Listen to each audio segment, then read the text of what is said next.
इचलकरंजी महानगरपालिका निवडणुकीच्या तोंडावर शिवशाहू विकास आघाडीचा दबदबा झपाट्याने वाढत असून विरोधक मात्र संभ्रमावस्था अवस्थेत सापडलेले आहेत। या निवडणुकीत शिवशाहू आघाडीचे स्पष्ट बहुमत निश्चित आहे, असा निर्भीड दावा माजी गृहराज्यमंत्री तथा आमदार सतेज उर्फ बंटी पाटील यांनी केला।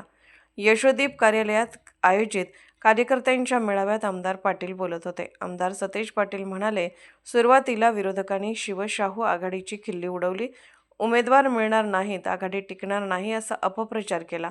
पण आम्ही शहरातील प्रश्नांची जाण असलेले अनुभवी, अभ्यासू आणि तुल्यबळ उमेदवार सर्व 65 जागांवर उभे करताच विरोधकांची गणित कोलमडले आणि त्यांची झोप उडाली। महायुतीच्या कारभाराला जनता कंटाळली आहे। अपप्रचार, धमक्या, नियोजनहीनता आणि विकासाऐवजी द्वेषाच्या राजकारणाने मतदार निराश झाले आहेत। त्यामुळे इचलकरंजीतील साधा मतदारही आज शिवशाहू आघाडीला पसंती देत आहे। हा कल बदलणारा नाही, उलट बहुमताच्या दिशेने झेपावणारा आहे। त्यांनी हेही अधोरेखित केले की आमची उमेदवार निवड शास्त्रशुद्ध पद्धतीने केली, संघटनात्मक ताकद आणि मतदारांचा नाडीचा अभ्यास करून 65 उमेदवार उभे केले। आज शहरात शिवशाहू आघाडीचे कपबशी चिन्ह घराघरात पोहोचले आहे। पुढील काही दिवसात घटनेसोबत विकासाचा मुद्दाही ठळकपणे मांडणारे आम्ही एकमेव आहोत।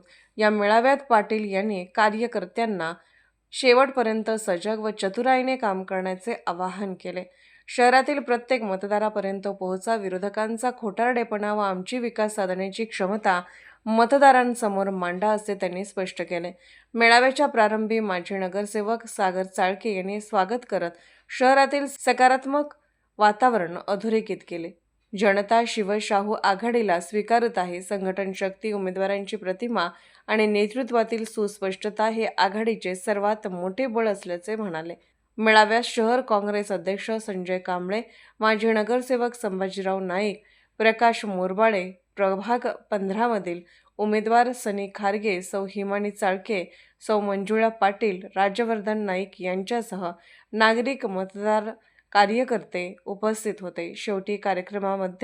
शेवटी कार्यकर्त्यांमध्ये विजयाचा आत्मविश्वास आणि विरोधकांमध्ये अस्वस्थता व संभ्रम स्पष्टपणे जाणवत होता।